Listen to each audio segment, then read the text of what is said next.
तो स्टूडेंट्स, आज की इस वीडियो में हम पढ़ने वाले हैं रेस्पिरेशन इन ह्यूमन बीइंग। जैसा कि लास्ट वीडियो में हमने पढ़ लिया था न्यूट्रिशन इन ह्यूमन बीइंग, तो आज हम पढ़ने वाले हैं रेस्पिरेशन इन ह्यूमन बीइंग।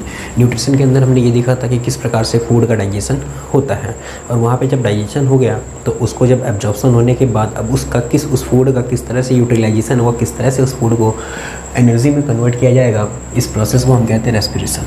तो सबसे पहले ये जो रेस्पिरेशन होती है सेल्स के अंदर होती है, इसीलिए इसको हम कहते हैं सेलुलर रेस्पिरेशन। तो सेलुलर रेस्पिरेशन क्या होता है, देखते हैं। ब्रेक डाउन ऑफ ग्लूकोज, क्योंकि जब हम देख रहे थे जब फूड का डाइजेशन हो रहा था वो सिंपलेस्ट फॉर्म में कन्वर्ट होने के बाद क्या बना रहा था, ग्लूकोज बना रहा था। तो अब उस ग्लूकोज का ब्रेक डाउन होगा ताकि उससे हमको एनर्जी मिल सके। तो यहाँ पे क्या होगा, break down of glucose in order to release energy inside the cell के अंदर ग्लूकोज का ब्रेक डाउन होगा जिसकी वजह से एनर्जी रिलीज होगी। इस प्रोसेस को हम क्या कहते हैं, सेलुलर रेस्पिरेशन। अब यहीं पे एक चीज़ होती है, एक होता है रेस्पिरेशन और दूसरी चीज़ है ब्रीदिंग। इन दोनों में अंतर है। रेस्पिरेशन का मतलब, रेस्पिरेशन तो केमिकल प्रोसेस है जिसमें ग्लूकोज का ब्रेक डाउन हो रहा है, लेकिन जो ब्रीदिंग होता है it is the process of intake of oxygen, एक फिजिकल प्रोसेस है। सेलुलर रेस्पिरेशन एक केमिकल प्रोसेस है, वहीं ब्रीदिंग एक फिजिकल प्रोसेस है। ये एक केमिकल प्रोसेस है और एक केमिकल प्रोसेस है। इसमें क्या होता है, process of the intake of oxygen from the atmosphere and release CO2 in the atmosphere. Breathing में क्या होगा कि हम ऑक्सीजन लेते हैं और फिर कार्बन डाइऑक्साइड एटमॉस्फेयर में रिलीज़ कर देते हैं। इस प्रोसेस को हम कहते हैं ब्रीदिंग।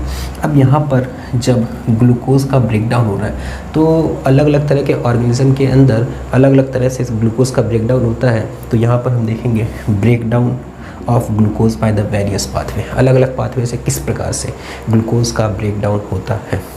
तो सबसे पहले हम देखेंगे जो ग्लूकोज है, हमको पता है एक 6 कार्बन का कंपाउंड है, 6 कार्बन वाला कंपाउंड होता है ग्लूकोज। अब ये साइटोप्लाज्म में जा चुका है, सेल के किस में जा चुका है, साइटोप्लाज्म में। अब साइटोप्लाज्म में जाने के बाद ये क्या किस में कन्वर्ट हो जाता है, पाइरूवेट। पाइरूवेट एक 3 कार्बनिक कंपाउंड होता है। तो ग्लूकोज से साइटोप्लाज्म में जाने के बाद ये पाइरूवेट में कन्वर्ट हुआ। अब पाइरूवेट में अगर इस पाइरूवेट का ब्रेकडाउन ईस्ट के द्वारा होता है और in the absence of oxygen, in the absence of oxygen condition है, ईस्ट के द्वारा हो रहा है, तो ये पाइरूवेट किस में कन्वर्ट हो जाएगा, इथेनॉल CO2 रिलीज़ करेगा और एनर्जी रिलीज़ करेगा। एक पाथवे तो ये हो गया कि ग्लूकोज से पाइरूवेट इन द अब्सेंस, अगर इसका in the absence of oxygen इसकी प्रेजेंस में हो रहा है तो ये इथेनॉल CO2 और एनर्जी रिलीज़ करेगा। और वहीं पे ये लैक ऑफ ऑक्सीजन होगा। यहाँ पे तो बिल्कुल ऑक्सीजन बिल्कुल पूरी तरह से नहीं है, लेकिन यहाँ पर जितनी ऑक्सीजन चाहिए उतनी यहाँ पर ऑक्सीजन नहीं है, इसीलिए इसको हम कहेंगे लैक ऑफ ऑक्सीजन। तो इन द मसल्स, ये मसल्स में होती है जनरली, देखा होगा कि क्या नाम है। तो जब मसल्स के अंदर पाइरूवेट, जब मसल्स के अंदर ब्रेकडाउन होता है तो ये लैक्टिक एसिड और एनर्जी में कन्वर्ट होता है। अब आपने देखा होगा कि जब हम बहुत दिन बाद खेलने चले जाते हैं, दौड़ के आ जाते हैं, एक्सरसाइज कर लेते हैं, तो मसल्स में दर्द होता है, हाथ के मसल्स में, पैरों की मसल्स में, बैक में। तो ये जो दर्द होता है वो किसकी वजह से होता है, लैक्टिक एसिड की वजह से होता है, क्योंकि उस समय जब हम भाग रहे थे, एक्सरसाइज कर रहे थे, एनर्जी चाहिए होता है। तो जब ग्लूकोज का ब्रेकडाउन होता है तो उस समय सफिशिएंट ऑक्सीजन नहीं मिल पाती ग्लूकोज के ब्रेकडाउन के लिए, इसलिए वहाँ पे लैक्टिक एसिड का फॉर्मेशन हो जाता है और वहाँ पे दर्द होता है, तो वो लैक्टिक एसिड डिपॉजिट हो जाता है। तो ये जो लैक ऑफ ऑक्सीजन है, ये वाली रिएक्शन, इस तरह का ब्रेकडाउन मसल्स में होता है। और जो तीसरा पाथवे है वो प्रेजेंस ऑफ ऑक्सीजन, यहाँ पर बिल्कुल नहीं है, यहाँ पे जितनी चाहिए उतनी नहीं है, लेकिन यहाँ पे सफिशिएंट ऑक्सीजन है। तो ये माइटोकॉन्ड्रिया के अंदर होता है, जो सेलुलर रेस्पिरेशन के अंदर माइटोकॉन्ड्रिया, क्योंकि जो 9th क्लास में जैसा कि हमने पढ़ा था कि पावर हाउस ऑफ सेल कौन है, माइटोकॉन्ड्रिया। तो माइटोकॉन्ड्रिया के अंदर ही सेलुलर रेस्पिरेशन होता है, वहीं पे एनर्जी स्टोर होती है। तो माइटोकॉन्ड्रिया के अंदर प्रेजेंस ऑफ ऑक्सीजन में जब पाइरूवेट एसिड, मतलब ग्लूकोज से पाइरूवेट, माइटोकॉन्ड्रिया के अंदर CO2 वाटर और एनर्जी रिलीज करता है। तो ये तो था 3 पाथवे जिसके थ्रू, अलग अलग पाथवे जिसके थ्रू क्या करता है, ग्लूकोज का ब्रेकडाउन होता है। अच्छा, तो यहाँ पर हमने क्या देखा कि release energy during the cellular respiration. ये जो एनर्जी रिलीज हो रही है सेलुलर रेस्पिरेशन के दौरान, इस immediately use to synthesize molecules of ATP। ये तुरंत किस में कन्वर्ट हो जाता है, ATP में कन्वर्ट हो जाता है। और जैसा कि हमने 9th क्लास में पढ़ा था, ATP करेंसी ऑफ एनर्जी है।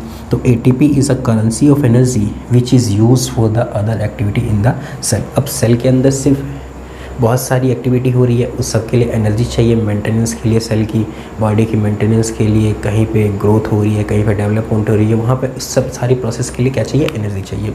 तो ये जो ATP का मॉलिक्यूल्स है ये एनर्जी की फॉर्म में इसका हमारी बॉडी यूज़ करती है, अलग अलग जगह पर एनर्जी के फॉर्म में यूज़ होती है। और ATP की फुल फॉर्म होती है एडिनोसाइन ट्राइफॉस्फेट। तो इसको आप नोट कर लीजिए, आगे फिर हम देखते हैं।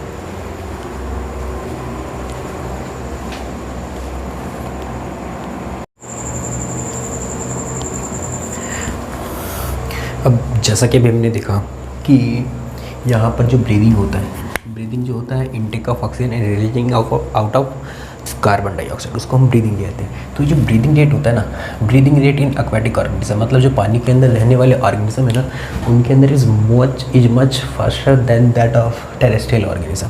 कहने का मतलब कि जो ब्रीदिंग रेट होता है, सांस लेने की जो दर होती है एक्वेटिक ऑर्गेनिज्म के अंदर ज़्यादा होता है, लेकिन टेरेस्ट्रियल ऑर्गेनिज्म के अंदर कम होता है। क्यों? Because the amount of dissolve oxygen is low as compare to amount of oxygen in air. मतलब जो वाटर के अंदर सॉल्युबल ऑक्सीजन होती है वो कम होती है कंपैरेटिवली कहाँ से, एटमॉस्फेयर के अंदर से। एटमॉस्फेयर के अंदर ऑक्सीजन ज़्यादा होती है, इसलिए टेरेस्ट्रियल जो ऑर्गेनिज्म है, ज़मीन पे रहने वाले ऑर्गेनिज्म है, उनका ब्रीदिंग रेट कम होता है, और वहीं पे जो एक्वेटिक ऑर्गेनिज्म है उनका ब्रीदिंग रेट क्या होता है, ज़्यादा होता है। अच्छा, तो अब हम बात करते हैं टाइप ऑफ रेस्पिरेशन। जैसा कि पीछे अभी हमने रेस्पिरेशन पढ़ा था, रेस्पिरेशन 3 पाथवे से हो रहा था। एक ईस्ट के अंदर हो रहा था absence of oxygen, lack of oxygen, और तीसरा था प्रेजेंस ऑफ ऑक्सीजन। जो तो पहले दो थे, एब्सेंस ऑफ ऑक्सीजन और जो दूसरा था लैक ऑफ ऑक्सीजन, वो दोनों के दोनों रेस्पिरेशन जो थी वो क्या थी, एनारोबिक रिएक्शन थी। कैसी थी, एनारोबिक। इसलिए रेस्पिरेशन दो टाइप का है, एक एरोबिक रिएक्शन, एरोबिक रेस्पिरेशन, और दूसरा है एनारोबिक रेस्पिरेशन। तो एरोबिक का मतलब it takes place in the presence of oxygen, मतलब जो तीसरी वाली जो तीसरा वाला पाथवे था जो हमने बनाया था अभी, वो कौन सा था, एरोबिक था। और जो एनारोबिक होता है it takes place in the absence of oxygen, मतलब जो पहले दो पाथवे थे जिसके थ्रू रेस्पिरेशन हो रहा था वो दोनों के दोनों क्या थे, एनारोबिक रेस्पिरेशन। अच्छा, एरोबिक रेस्पिरेशन क्या होता है, it occur in mitochondria, mitochondria के अंदर होता है ये, और it occur in muscles and east, जैसा कि वहाँ पे हमने देखा था कि ईस्ट में हो रहा था और मसल्स में हो रहा था। तो ये माइटोकॉन्ड्रिया में होगा, ये मसल्स में होगा और ईस्ट में होगा। वहीं पे जो इसका एंड प्रोडक्ट है हमने देखा था क्या था, कार्बन डाइऑक्साइड था, वाटर था और एनर्जी था।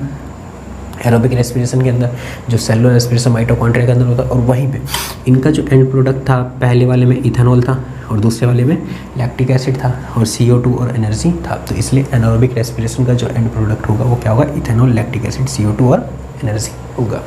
अच्छा, तो यहाँ पर जो एरोबिक रेस्पिरेशन है इसमें more amount of energy is release, जो यहाँ पे एनर्जी रिलीज होती है वो ज़्यादा होती है, और वहीं पे जो एनारोबिक रेस्पिरेशन होता है यहाँ पर less amount of energy is release. इस वाली कंडीशन के अंदर एनर्जी कम रिलीज होती है कंपेरेटिवली एरोबिक रेस्पिरेशन में। अब हम ह्यूमन रेस्पिरेटरी सिस्टम पढ़ेंगे। ह्यूमन रेस्पिरेटरी सिस्टम कैसा होता है तो हम देखेंगे यहाँ पर ये कुछ इस तरीके से होता है। यहाँ पर मैंने फेस नहीं बनाया, जो डायग्राम है इसका मैंने फेस नहीं बनाया, बस मैंने क्या बना दिया, ये नेज़ल कैविटी है और ये माउथ वाला पैसेज है। तो सबसे पहले हम देखेंगे ये जो नेज़ल जहाँ से ओपनिंग होती है उसको नोस्ट्रिल कहते हैं, उसके अगले वाला रीजन नेज़ल पैसेज होता है, उसके अगले वाला रीजन नेज़ल कैविटी होता है, और ये माउथ है। और ये जो कॉमन पैसेज होता है किसके लिए, फूड के लिए और एयर के लिए, वो फेरिंग्स होता है। फेरिंग्स के बाद लैरिंग्स आता है जिसको हम वॉइस बॉक्स भी कहते हैं। अच्छा, उसके बाद ट्रैकिया आता है, ये जो पाइप होता है, और इसके ऊपर कार्टिलेजिनस रिंग्स होती हैं। जो लेके ट्रैकिया होता है इसके ऊपर कार्टिलेजिनस रिंग होती है जो कि इसे कोलैप्स होने से प्रिवेंट करके बचाती है। अब ट्रैकिया के बाद ये क्या होता है, दो लेफ़्ट और राइट पाइप में डिवाइड हो जाता है जिसे हम कहते हैं ब्रोंकी। अब ब्रोंकी फर्दर स्मॉल पाइप्स में डिवाइड हो जाता है जिसको हम कहते हैं ब्रोंक्यूल्स, और फाइनली आखिरी में एक बैलून लाइक स्ट्रक्चर प्रेजेंट होता है जिसको हम एल्वियोली कहते हैं। और यही वो साइट है जहाँ पे एक्सचेंज ऑफ गैसेस होता है। तो exchange of gases takes place in human being at alveoli. Alveoli के अंदर ही क्या होता है, एक्सचेंज ऑफ गैसेस होता है। तो यहाँ पर हम देखेंगे कि किस प्रकार से जो ऑक्सीजन है किस प्रकार से एटमॉस्फेयर से हमारी बॉडी से होता हुआ किस प्रकार से एल्वियोली के अंदर जाता है, वो हम पैसेज देखते हैं। तो सबसे पहले एयर नॉस्ट्रिल से एंटर करती है, फिर नेज़ल पैसेज आता है, फिर नेज़ल कैविटी में जाती है, और फिर फेरिंग्स में, फेरिंग्स के बाद लैरिंग्स में, लैरिंग्स से ट्रैकिया, ट्रैकिया से ब्रोंकी, ब्रोंकी से ब्रोंकियोल्स, और फाइनली एल्वियोली। एल्वियोली के अंदर ही एक्सचेंज ऑफ गैसेस होता है। जो हमने ऑक्सीजन इनहेल करी है वो अंदर हमारे ब्लड वेसल्स में डिफ्यूज़ हो जाती है, और जो बॉडी के डिफरेंट पार्ट से कार्बन डाइऑक्साइड कलेक्ट होकर आया वो बाहर एल्वियोली के अंदर रिलीज़ हो जाती है और हम एक्सपेल कर देते हैं। तो ये तो था टाइप ऑफ रेस्पिरेशन और ह्यूमन रेस्पिरेटरी सिस्टम। तो इसको आप नोट कर लीजिए, आगे बढ़ते हैं।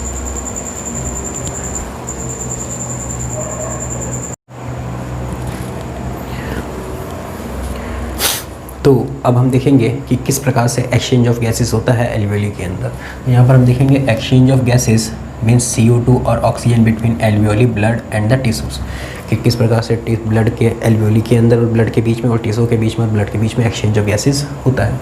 तो सबसे पहले हम देखेंगे ये एल्वियोली है और ये ब्लड वेसल्स हैं। तो ब्लड वेसल्स के अंदर क्या होता है, बॉडी के डिफरेंट पार्ट से CO2 कलेक्ट करके लेके आता है ब्लड, और यहाँ पर क्या होता है CO2 का कॉन्सेंट्रेशन ज़्यादा होता है, और यहाँ पर एल्वियोली के अंदर क्या होता है, ऑक्सीजन का कॉन्सेंट्रेशन ज़्यादा होता है, क्योंकि हमने अभी एयर को इनहेल करा तो उसके अंदर एयर का कॉन्सेंट्रेशन ज़्यादा है, और इस ब्लड वेसल्स के अंदर CO2 का कॉन्सेंट्रेशन ज़्यादा है। तो क्या होगा कि CO2 का कॉन्सेंट्रेशन ज़्यादा होने की वजह से ये यहाँ से डिफ्यूज़ होके एल्वियोली के अंदर चला जाएगा, और यहाँ पर ऑक्सीजन की कॉन्सेंट्रेशन ज़्यादा होने की वजह से ये डिफ्यूज़ होके ब्लड वेसल्स में आ जाएगा। तो इस प्रकार से एक्सचेंज ऑफ CO2 और ऑक्सीजन होता है between alveoli and blood vessels. इस प्रोसेस को हम कहते हैं डिफ्यूज़न।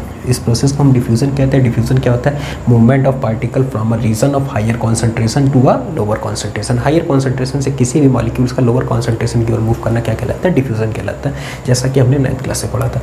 अब इसी तरह से क्या होगा कि ये ब्लड कहाँ पे चला जाएगा, टिश्यूज़ के पास चला जाएगा। टिश्यूज़ के पास मान लेते हैं ये सेल है।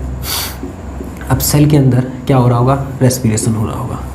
सेल के अंदर रेस्पिरेशन हो रहा होगा। अब रेस्पिरेशन की वजह से इसके अंदर CO2 का कॉन्सेंट्रेशन क्या है, ज़्यादा है। अब CO2 का कॉन्सेंट्रेशन अंदर क्या हो चुका है, ज़्यादा हो चुका है। अब CO2 का कॉन्सेंट्रेशन अंदर ज़्यादा हो चुका है, और ये ब्लड वेसल्स के अंदर ऑक्सीजन कैरी करके ला रहा है। तो ये ऑक्सीजन तो टिश्यू के अंदर चला जाएगा, मतलब सेल्स के अंदर चला जाएगा, और ये जो CO2 है ये टिश्यूज से कहाँ चला जाएगा, ब्लड वेसल्स के अंदर चला जाएगा। ब्लड वेसल्स के अंदर चला जाएगा, और यही CO2 क्या होगा, कैरी करता हुआ लाएगा वापस, कहाँ पर ये रिलीज़ कर देगा वापस ब्लड वेसल्स के अंदर। ये CO2 जो टिश्यूज़ के अंदर से, सेल्स के अंदर से जो CO2 आया है, ये यहाँ से पास होता हुआ कहाँ पे चला जाएगा, एल्वियोली से। फिर यहाँ से क्या हो जाएगा, CO2 बाहर और ऑक्सीजन अंदर। तो इस प्रकार से क्या होता है, एक्सचेंज ऑफ गैसेस होता है। अच्छा, ये तो डिफ्यूजन प्रोसेस के द्वारा। अब ब्रीदिंग, जैसा कि हमने पढ़ा, इनटेक ऑफ ऑक्सीजन और रिलीजिंग आउट ऑफ CO2। तो ब्रीदिंग दो तरह का होता है, एक इनहेलेशन और एक एक्सहेलेशन। नाम से पता चला, इनहेलेशन मतलब लेना, एक्सहेलेशन मतलब निकालना। तो intake of oxygen from atmosphere to lungs, atmosphere से लंग्स के अंदर ऑक्सीजन का लेना इनहेलेशन कहलाता है, और वहीं पर release of CO2 from lungs to atmosphere, lungs के अंदर से CO2 को रिलीज़ करना क्या कहलाता है, एक्सहेलेशन कहलाता है। अब during the inhalation volume of lungs increase, जैसे हम सांस अंदर लेते हैं तो हमारे लंग्स का वॉल्यूम क्या होता है, इंक्रीज़ कर देता है, और during exhalation volume of lungs decrease हो जाता है। जब हम सांस बाहर निकालते हैं तो वॉल्यूम ऑफ लंग्स क्या हो जाता है, डिक्रीज़ हो जाता है। अब हम बात करें डायफ्राम गेट कॉन्ट्रैक्ट, क्योंकि लंग्स के नीचे क्या होता है, डायफ्राम होता है, और डायफ्राम ही रिस्पॉन्सिबल होता है हमारे थोरासिक वॉल्यूम को बढ़ाने और कम करने के लिए, जिसके अंदर हमारा लंग्स होता है। जो थोरासिक कैविटी होती है उसी के अंदर हमारा लंग्स होता है, और थोरासिक कैविटी का जो वॉल्यूम है वो अगर वो बढ़ेगा तो वॉल्यूम ऑफ लंग्स बढ़ जाएगा, अगर थोरासिक वॉल्यूम घटेगा तो इसका वॉल्यूम भी क्या हो जाएगा, घट जाएगा। तो डायफ्राम कॉन्ट्रैक्ट होता है, जिसकी वजह से वॉल्यूम क्या हो जाता है, बढ़ जाता है, और यहाँ पर डायफ्राम गेट रिलैक्स हो जाता है, तो वॉल्यूम क्या होता है, घट जाएगा। जब डायफ्राम कॉन्ट्रैक्ट होगा ना, वो कुछ इस तरह से दिखेगा, और जब रिलैक्स हो जाएगा तो कुछ इस तरह से दिखेगा। तो साफ साफ पता चल रहा है कि कॉन्टैक्ट होने के बाद देखो किस तरह से वॉल्यूम ये क्या करेगा, इसके ऊपर लंग्स होते हैं और इसके ऊपर लंग्स होते हैं, तो इसमें वॉल्यूम डिक्रीज़ हो जाएगा, इसमें वॉल्यूम इंक्रीज़ हो जाएगा। तो ये तो था हमारा क्या, रेस्पिरेशन इन ह्यूमन बीइंग।